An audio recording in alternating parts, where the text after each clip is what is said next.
Boker Tov. Today's daf is daf Kuftes Zayin in Baba Kamas. We learn for Achenu Kol Beis Yisrael Hanasun about Tzara v'Shivya. For every last one of them, we're at the sixth line on the page where we left off yesterday. What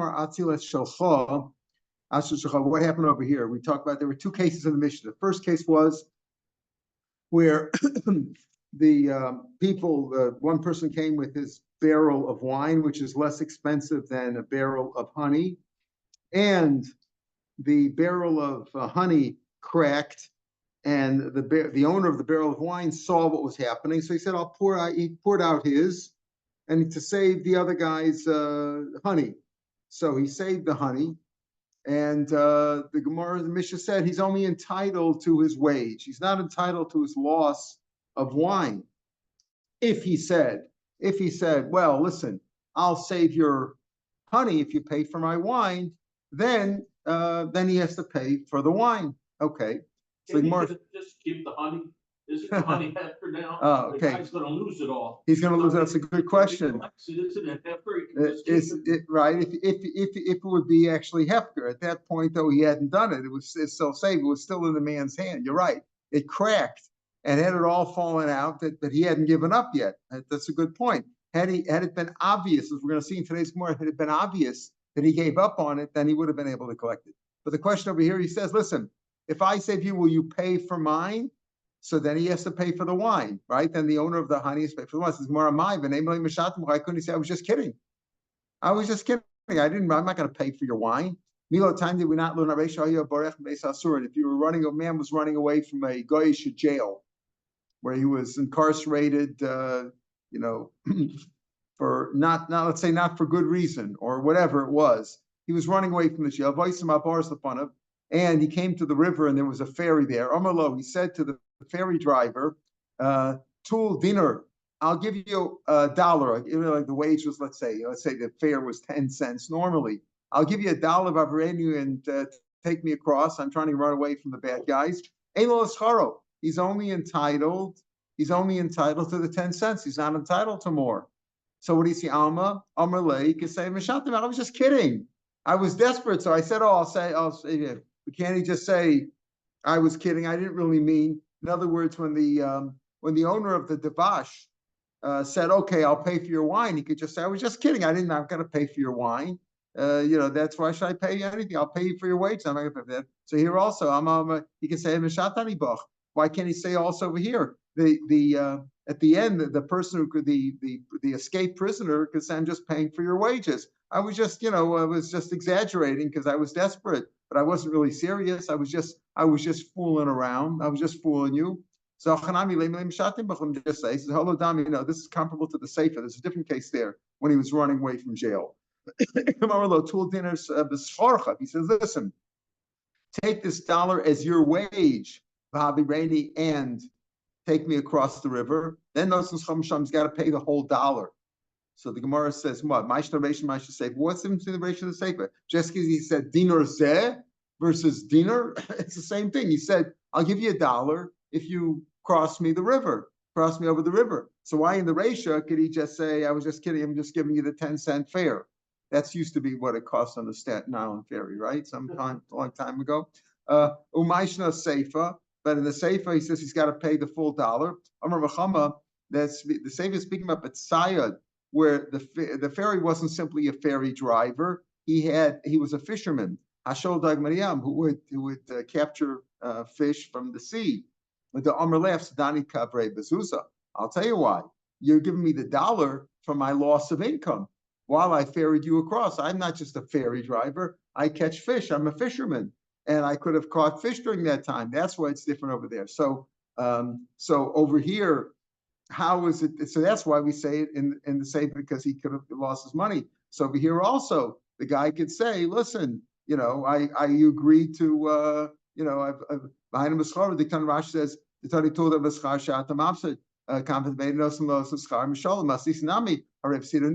he says it's different over here. Not like I just said, I'll give you $1 if you take me across the river.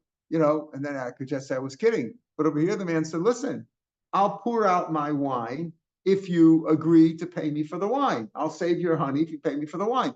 The honey's worth $10. the wine's worth $5, so you give me the $5. And I said, you give me something for it, then I'll do it. But Avram's got a good point. If it was in a situation where the honey was obviously being lost and the guy was just catching it, maybe he could have said that it could be a situation where it's what we call implied abandonment, implied hefker, and we'll see that too. Normally, hefkers, you have to mafker something which is not clear. You have to mafker in front of 3 people, right? Like you do. Some people put up a sign on Shemitah that the field is hefker, the yard is hefker. But there's also implied, as we'll see soon. Pardon? Implied yish. It's more than yish. It's hefker. It's hefker. Now, there's a whole shaila among the achronim, is hefker mitam yish or not. But I don't want to get into the issue now because first of all, it's machlokas whether hefker is mitam yish, right, or yish is mitam hefker. But we've learned that in order for yish has to have yish and shina rishus, whereas hefker alone is enough. If I mafker something, it's gone. It's out of my ban. Here we're talking about real hefker. Now, the second case of the Mishnah was not the case of the wine and the honey, but rather 2 men had donkeys that they were going through the river, and all of a sudden a large stream came and swept away the donkeys. And my donkey's worth $100, your donkey's worth $200. So as a good deed, I tried to save your donkey rather than lose them both. So it says, so mine's worth 100, yours worth 200. So if I just try to save it and I save yours, okay, I'm only entitled to my wages. What is it worth? You paid me for my time. It took me an hour to help save the donkey, so you pay me my wages. If I said, listen, I'll save yours if you pay me for mine. In other words, if you pay me, you have a potential $200 loss. Mine's only $100. If you pay me the $100, not my wages. My wages is $5 or whatever it is. But if you pay me for my donkey, I'll save yours, and he has to pay him. So aren't these cases really the same? If I just saved it, stam, I'm only entitled to my wages, whether it's the wine, whether it's the honey, or whether it's the donkey. And if I specified, I said, I'm only going to do it if you pay me for my loss, then I'm entitled. So why do we need both cases? Why do we need both cases? Says the Gemara. Yes, tell me the first case with the wine and the honey. Hasan with the Pirush, where he said specifically, I will save your honey if you pay me for my wine. Yav ledame kule mishum debi adam kavza. There, when he explained, and he said specifically, you pay me for my wine, and which I'm going to destroy now. I'm going to pour it out.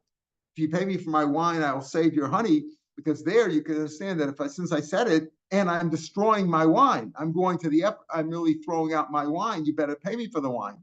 But over here, he's not on purpose destroying his donkey. He's just saying he's letting it drown, right? The one with who have the $100 donkey, I'm just letting it drown. I'm not actually killing it. I'm not throwing it out.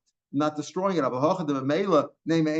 Maybe over here, even though I said I'm going to save your donkey if you pay for mine, I didn't really destroy mine. I just let it die. So maybe I still am only entitled to my wages. Kamash Mala, no, that even over here, you're entitled to the price of the donkey. If you tell me the last case with the donkey, when I didn't say, I just went and saved your donkey. I didn't say anything about you paying for mine. Because I didn't actually destroy my donkey. I just went as a good Samaritan, and I figured you got a better donkey. I'll save yours. So there you say that you don't pay, that I only get my wages. But in the case of the wine, where it's obvious that I'm trying to help you more than me because I'm throwing out my wine, even if I didn't say anything. I just saw your advash. I really poured out my wine. I didn't say anything. Where I'm throwing out my wine. Maybe over there you should pay me anyway. Even if I didn't say, pay me for my wine and I'll save your honey, it's obvious that you should pay me for my wine because I'm spilling it out. I might think that I should get paid anyway. Therefore, tell me in both cases, in that case, when it's stam, you only get your wages unless you specify. What happens? Listen to this. I said, pay me for my donkey and I'll save your donkey, right? That's the deal. And the rule is you have to pay me for my donkey because I'm saving yours. Now I saved yours, and I'm going, give me the $100. Meanwhile, my donkey miraculously survived, and the water brought him to the bank, and he's walking up the side there. What do you say over there? Now I got my donkey back, so maybe you shouldn't have to pay me. Yeah, but I made the effort. What do you say? Hashem had mercy on him. and he's entitled to it anyway. We made a deal. You give me $100 for my donkey, and I'll save yours. I saved yours. Give me the $100. Oh, my donkey was saved anyway. God gave me a donkey. God miraculously saved my donkey. Sounds like Yada Rav Safra. Similar story with Rav Safra. Rav Safra was traveling on a caravan. Today's caravan day. We're gonna have a lot of caravans. Yada Rav Safra because of he was with a caravan, which was basically like a like a wagon train. They were going with donkeys. Lavinu Ari. While this now these wagon trains or these caravans were basically donkeys that were able to schlep stuff long distances. Camels or donkeys. Usually we have donkeys here. And meanwhile, there was a lion following them every day, and they were trying to keep the lion at bay. Every day, every night, they sent out every donkey owner had to send out one of his donkeys for the lion to eat. Otherwise, he would come and eat the people. So they would give him his food every night. And so every day, they took turns. You give your donkey, etc. And the lion ate it, and that's how they kept the lion at bay. Kimata Zimne Rav Safra, when it was Rav Safra's turn, and they must have drawn lots or something, and he got a clergy discount, so he was at the end, whatever. So they, and when it came turn to give his donkey to the lion, Shadalei Chamra, they sent the donkey out, to the lion who was following them. But he didn't eat it. He didn't eat Rav Safra's.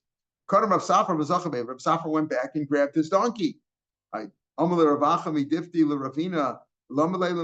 did he have to acquire it back? He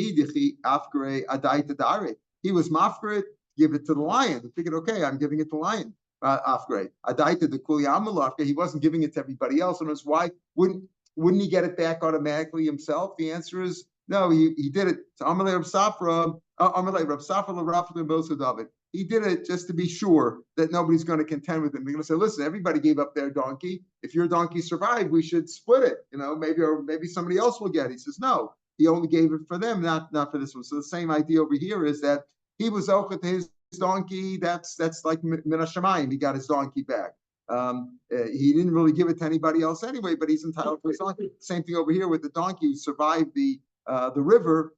He got his own donkey back, but he's not entitled. He has to pay. He's not entitled to, or you can't take away anything else from him. You can't say take away part of his donkey because everybody else lost their donkeys. The same thing over here. The guy who had the expensive donkey still has to pay his donkey. He still has to pay the guy with the lesser donkey for his $100. That was the deal. The fact that his own donkey survived was God had mercy on him and performed a miracle for him, just like the case of Safra, where the lion didn't eat his donkey. I don't know what the lion ate that night. Maybe he found some other animal. Pardon? He had an upset. Yeah. Rav Meir Rebbe. Your lots of velocio. What happens if he says, okay, listen, I'll make a deal. You pay for my donkey, and I'll go save yours. And I'll save yours.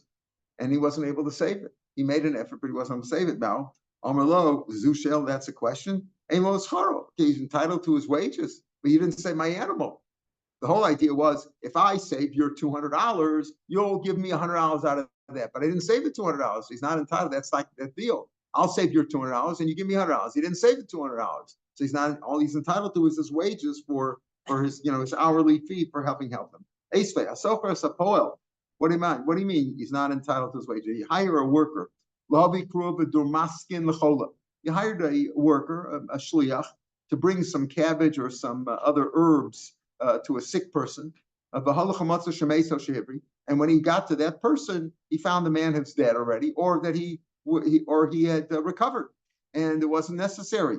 He's got to pay the full wage that you hired him for. Here you see, even though he couldn't accomplish his task, he still gets his full wages. So why don't you save here too? He tried to save the donkey, he should get his full wages. Over there, the shliach did a shlichus. He brought the cabbage to the sick person. Turns out the sick person didn't need it, but he did his job. He pushed it all the way. He did whatever he had to do.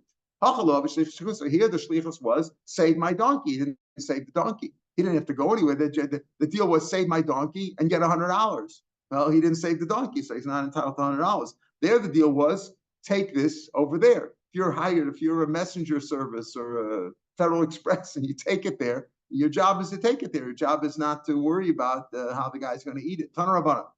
Shayara, another caravan. A caravan was going in the wilderness, in the dangerous place in the wilderness. And the bandits came to plunder this group. This is what happened many times, just like in the Wild West. It was a common thing throughout history. There was always bandits and bad guys who would attack the wagon train or the caravan, whatever. And they machash now. So you make a deal with the bandits that try to pay them off.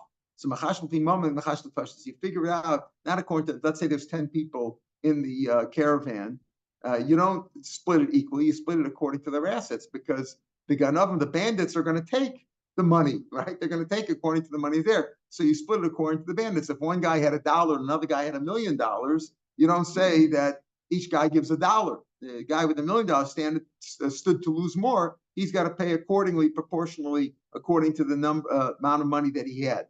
Let's say they had a guide. They had hired a guide because it was a dangerous way, and he knew how to manage to get through there, and how to get through there without avoiding the bandits, avoiding the bad guys, where their lives were at stake.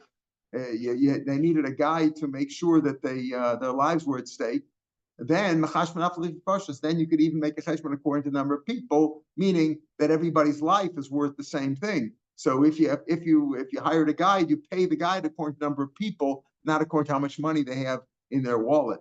However, that if you go according to the minig of the donkey drivers. In other words, whatever the minig is, sometimes if the minig is, Rashi says, Shem Nagu Latai Lafi Mamon, Olafin Fash. So you do whatever the minig was, but that's the normal way was that if bandits would come and they were demanding money, you pay according to how much money each person had, because that's what they would stand to lose if they would rip everything off from them. But if you're hiring a guide to save you from lions and tigers and wild animals, you pay according to the number of each person pays the same. Now what happened is that the donkey drivers, the people who were traveling would each bring their own donkey, and the donkey drivers would drive them, and they stood together as a big group. And at night, the donkey drivers were responsible to watch the donkeys, make sure they didn't run away, they wouldn't get lost or be eaten by wild animals or whatever. So they can make a condition, if anybody's donkey is lost, in other words, you're hired to be a driver, right? Like you rent a car, you rent a donkey. So the owners bring their donkeys, and the donkey drivers drive them. What happens if after a day or two on a 100-day trip, the donkey dies or gets lost or whatever? So you're not going to pay the donkey driver now because he has nothing to drive? So they make a condition, you got to bring me another donkey. You got, wherever we pass through a town, you got to supply me with another donkey. You hired me for the trip, you got to pay me another one. If they lost the donkey due to negligence, that's kusia, then you don't have to give another one. But if it's not negligence, if the donkey driver says, Tanuli, tell you what, give me the money, give me the money, right on the side, he brings down, look, I'll buy my own, I'll guard him anyway, and she'll listen to him. Why? Because if he has a donkey, he's going to stand to protect them at night, to protect the whole group of donkeys. How do you say a herd of donkeys? I don't know, but a group, the whole caravan, they'll guard the whole caravan at night. If he just says it takes money, you're afraid that he won't really be that. He won't give that much protection. Isn't that obvious? The donkey driver himself has another donkey. Mao the same he's going to guard the donkeys anyway because he wants to guard his own. Mashwan shining different guarding one, guarding two. If you have two donkeys, you're going to really make an extra effort to guard them at night when everybody else is sleeping. Let's say a boat was on the waters. I'm going to let Nachshol and a big gale wind, a tidal wave came, Latova to sink the whole boat. The Kilu Masas, this was a reminder, of course, sounds like the story of Yonah. The Kilu Masas, so what do? They start throwing luggage over the side, right, to lighten the load. I don't know that would help, but anyway, so you don't figure out how much, you have diamonds in your suitcase and I have dirty underwear. You don't look at it that way. You go according to weight, right? Because you have to lighten the load. So it goes, you don't figure out how much this guy's got expensive stuff, this guy's got cheaper stuff. You don't figure, you figure according to them. But you don't change the minig of the sapanim, of the sailors, whatever the rules of the ocean are, he follows those. And again, the sapanim, the boat drivers, don't forget they didn't have gigantic boats in those days like we have, ocean liners. They weren't ships; they were really small boats. They can make an addition. And again, if anybody's boat sinks, got to bring him another one because I was hired to do the job of driving a boat. Because if the boat was lost due to negligence on the part of the captain, you don't give him another one. But if it was not the negligence, the pirish if he goes to a place, in other words, if the captain of the boat, the boat driver, took the boat to a place that boats can't go, meaning because it was too dangerous, it was too deep, you don't give him another one. The happens is this: in the in Nisan, at the time of in the spring, when the snow melts and the waters are high, they only go away one rope length from the bank. In other words, they stay. These are not ocean liners that go in the middle of the ocean. They stay near the bank of the river. So the Nisan, when there's a lot of water in the rivers, they stay one rope length away from the bank, from the sides. In Tishrei, after the summer, when the waters have receded, there's less water there, then they go away 2 rope lengths because it's too shallow. 1 rope length, 2 rope length is a good depth. Because what happened was this captain, this boat driver, in Nisan, when the waters are much deeper, he went 2 boat lengths away, but the way they would normally travel in Tishrei when the waters are less deep. Now the same I might think, well, he was just following his normal route because the last time he was hired was in Tishrei. Kamashma, we don't say that. This was negligence on the part of the boat owner. The water was too deep, and therefore was more subject to winds and being sunk, and therefore it's the boat driver's responsibility. Tanraban and Shayara, again, a caravan was going on in the midbar, in the desert. And again, bandits attacked it to plunder it. Man, and one of the people in the caravan got up. He saved a lot of the stuff. They were stealing everything, and he was able to fend them off, and he saved a lot of stuff. So whatever he saved goes to the owners. Let's say there were 10 people in the caravan. He can't just say, well, I'm keeping everything I saved, because that way he didn't say anything. He went and saved. Then whatever he saved, everybody goes and identifies their items that he saved, and they can keep it. If he said, listen, I'm going to save everything. You guys are all scaredy cats. You're not capable. And whatever I save, I'm going to keep. He's allowed to keep everything that he saved. So Gemara said, what are the circumstances here? If other people are also able to save, they don't bother right now, or they're not running to do it, or they said, I'll do it later, or whatever. If they're able to save it, I feel safe and let say. Even if he says, I'm going to save everything, but whatever I save is mine. Why?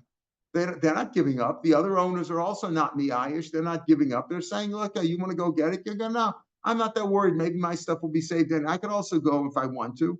They're not being miyayish. So even if he says, whatever I save, I'm going to keep, even if it's yours, why would that work? And if they're not capable of saving anything, even if he doesn't say anything, he should be able to keep it, because they have effectively abandoned it. It's hefker, because they know that if these guys come, and all these guys with guns and bows and arrows come, and they're a bunch of Jews with Streimlich and everything, they're going to say, well, I'm going to do it. Of course it's all lost. Just give him everything. I hope he doesn't kill me. So even if he doesn't say anything, he should be able to keep it, because they have abandoned it. They've been after. We're not talking about regular independent travelers in the caravan. We're talking about partners. We're going there. In a case like this, where there's imminent abandonment, the shutaf can split it up. In other words, can take his share without the other guy. In other words, the shutaf can say, "Listen, we're splitting. We're dividing up whatever we own together." In other words, they owned, or the caravan, the people in the caravan were partners, and one of the partners said, "I'm going to save everything, but you know what? I'm dividing it all up first, and whatever I save is mine. I'm saving the part that's mine." So Amar, if he said, I'm going to keep whatever I save, then Polik, he's effectively shown that he split up the shutuf. A shutuf could do that. Lo Omar, if he didn't say anything, he just went and saved it. Lo Polik, he didn't save it. He didn't split it, and he was effectively saving it for the whole partnership. That's why it makes a difference. If he didn't say anything, everybody gets to keep their own, or the partnership keeps it all. If he said something, then he's saying effectively, I'm splitting it up. You know what? I'm splitting it up, and I'm going to save my share. Your share is gone. Rav Amar, obviously, it would be different if he saved everything. Right? If he saved everything, then everybody gets theirs. He was only able to save a portion of it. We're speaking about where these were workers. The person who saved it, the person said, I'm going to save it, or he went and saved it, is one of the workers. We're going to have that in 2 weeks. Week and a half. He says a worker could quit in the middle of the day. Let's say he's a day worker. Quit in the middle of the day. He's not a slave.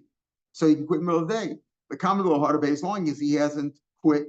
So what happened was one of the workers was in the caravan and he went and saved everything. So if he didn't say I'm quitting, then he's saving it for the owners. Fine. Then everybody gets to keep their own. But if he says, listen, I quit. I quit now. It's a different reason. I'm not your worker. I just quit. And therefore, I'm just saving something which has been abandoned by everybody else. I'm entitled to keep it. Rashi gives it a simple example. He says, you don't have to say speaking about partners. You don't have to say a worker. You asked if the other people could save it, why would the person who saved the stuff be able to keep it? The answer is they could all save it through great effort. Goli daite, if he said what? If he said, look, I'm going to save it for myself, and they didn't say anything, then he gets to keep it himself. Last week, because they didn't object. Lo goli daite, but if he didn't say anything, so they get to keep it. Rashi says, look at the last Rashi before the Mishnah. Amar la'atzmi. Vishamu, if he says I'm keeping it for myself, whatever I say, Vishamu Bailam, and the other people heard Vishaskum, and they didn't send it, and they didn't make an effort. They gave up on it. But Goli the Yayish, it shows that they were Miyayish, below bumps and and they're not gonna make a great effort, etc. Now here, Michael, he used the lotion of Ayish, but before the previous Rashi, before Rav Ashi, Amar Harabe, V'zochim Hefkera. So you see that Hefker and Yish go together. That's what the Shaila is Hefker mitam Yish or whatever. But over there certainly was Hefker. But if it was clear that they could save afilu shamu v'shasku lo kanidim estam lo yayish. In other words, it's speaking about a case where if it was obvious that they could save it themselves, and he said I'm going to save it, then he can't take it away. The question was, if they could save it themselves, then why is he zochah to it?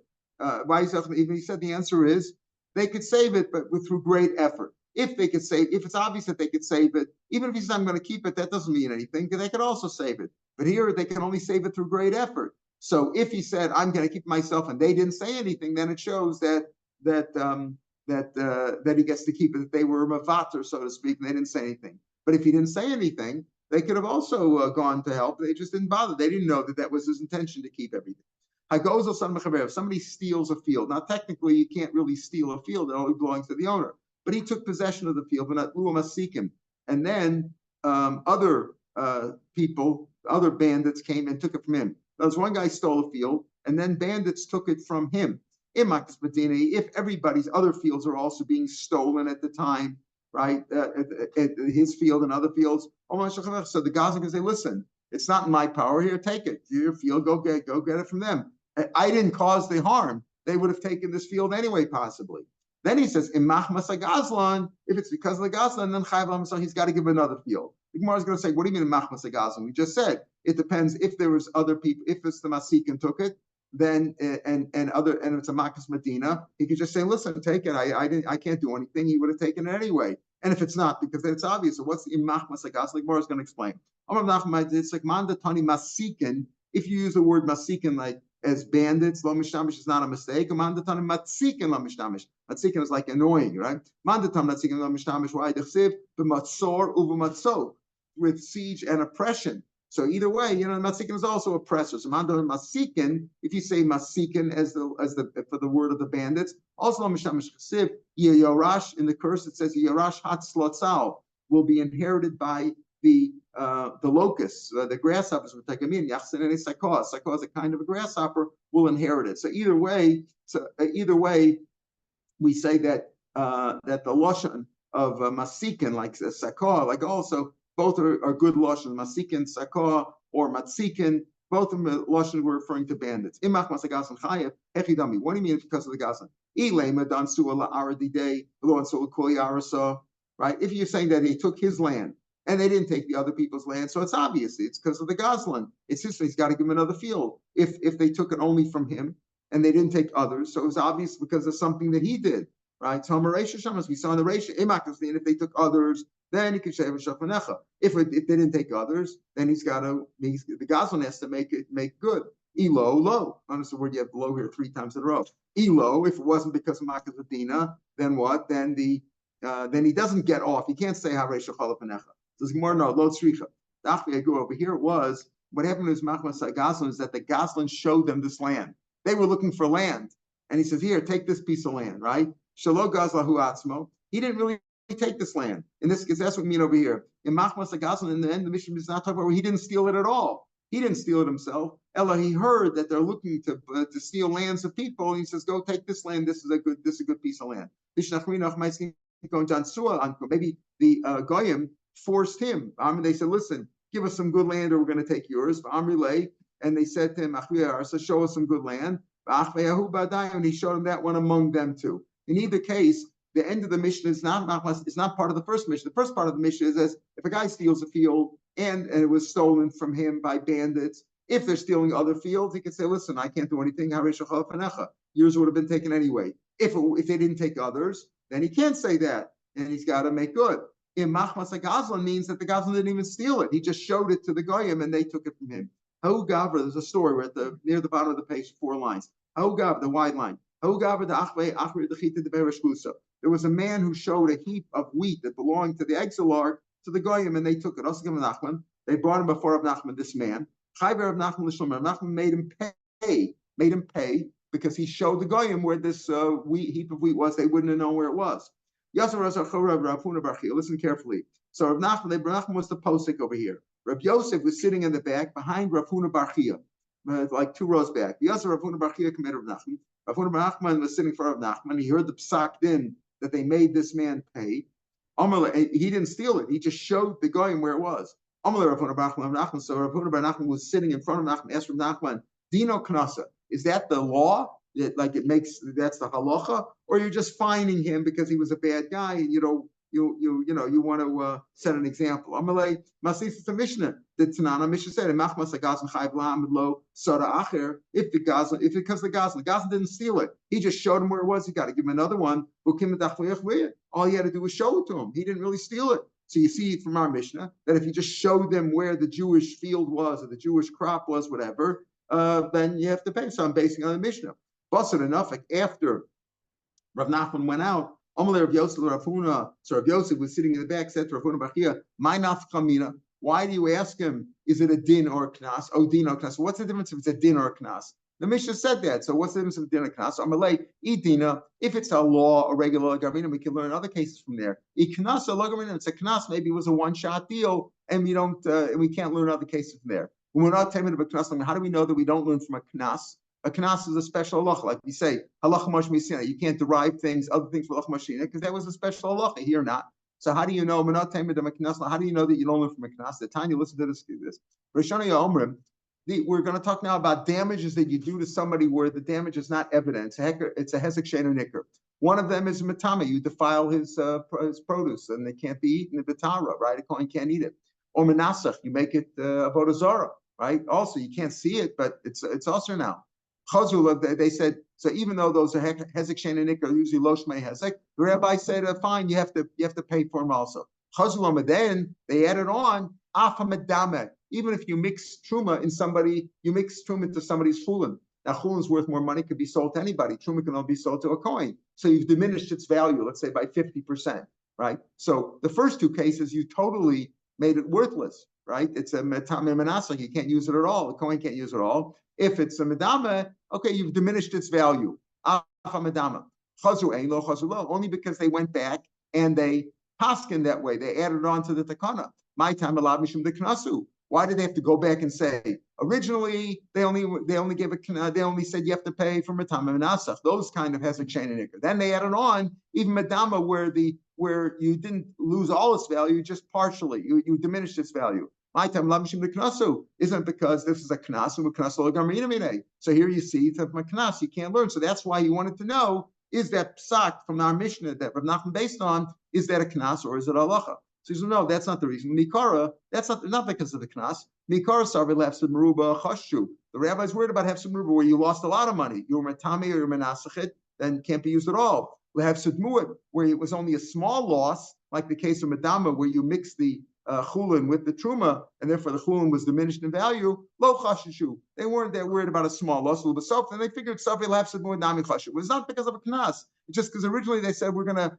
make you pay when it's a big loss. And later on, we'll make you pay even where it's later on they decided even a small loss, but it's not because of a knas. It's not a knas. It's because of real loss. Because Aini Batani Abu the Rav Avin learned the case differently. Barishono Yomer Matama Madama. Originally, he said Matama and Madama, where it's also a small loss. That was a Chazulomar Apa Manasach. Then they added on even Manasach, so it's not dependent on the amount of the loss. Chazru Ain Lo Chazru Lo. Only because they changed their mind, they added on more. Why did they have to first make a rule about matame and madama, so we see it's not because of total loss or partial loss. They first made that rule. Then they added on menasach also. Why? Why isn't it all one part of halacha when it's hezek shein and nikah that causes a financial damage? My time should be like because he can't learn from knasa. Says no. It's also not because nas. Mikar Savik Rav Avin originally thought like Rav Avin's halachas we'll see in a minute. But Sof Savik Rav then they felt like Rav Yemen. Mikar Savik Rav Avin, Damar Rav Avin. On Shabbos, you threw an arrow on from four amas, right, from the beginning to the end of 4 amas. You tore somebody's silk shirt, whatever, in the middle. Right, your putter for the shirt. Why? When you lifted up the arrow and then you threw it. Right, so that's part of all one action. The akira, the lifting up, right, the moving it originally is part of the setting it down later on. Right, the displacement is all one part of one action, and therefore it's kamban ramade, and you don't have to pay for the shirt because you're chayiv misa for Shabbos. Was chayiv benafsho, and therefore you're part of paying for the shirt. But so sorry, then they felt Rav Yirmiyah, or maybe you know mishasik. But as soon as you picked up the arrow, in this case, picked up the wine, right, to be menasachet. As soon as you picked up the wine, you were konit, and that part you stole it. Chayiv lemaman, chayiv you're chayiv for stealing the wine. Chayiv benafsho, you're only chayiv misa for being menasach for avodah zarah lavi ad shas nisach until you actually mix it. You do the libation l'shem avodah zarah. So that's what happened over here. Originally, it said metame medame. They said they made that takana, right? Why didn't they include menasach? Because they figured that menasach you're potter on. Why? Come the remedy. You don't have to pay for menasach because you're menasach the wine. Since you're chayiv for avodah zarah, you're potter for the wine, right? Like the first opinion, like Rabban, that it's all one big thing. Then they felt like Rav Yirmiyah, no, you're chayiv for stealing the wine as soon as you pick it up. You're only chayiv for misa later on, so it's not come the Rabban. Therefore, you have to pay for it also. So in these cases, however you learn it the first way or the second way, the point is that it's not because of a knas, it's because of an actual loss of money. It's not a knas, it's because of loss of money. Knas is where it's a fixed amount of money or where you pay not the value. Here we're talking about loss of value, and therefore it's not because of a knas. So he answered him, if it's a din, you learn from it. If it's a knas, you don't learn from there. But how do we know that you don't learn from a knas? We weren't able to prove it from these cases. All right, we'll pick it up here from the story, 6 lines into the wide lines, or 5 lines into the wide lines tomorrow. Have a good day.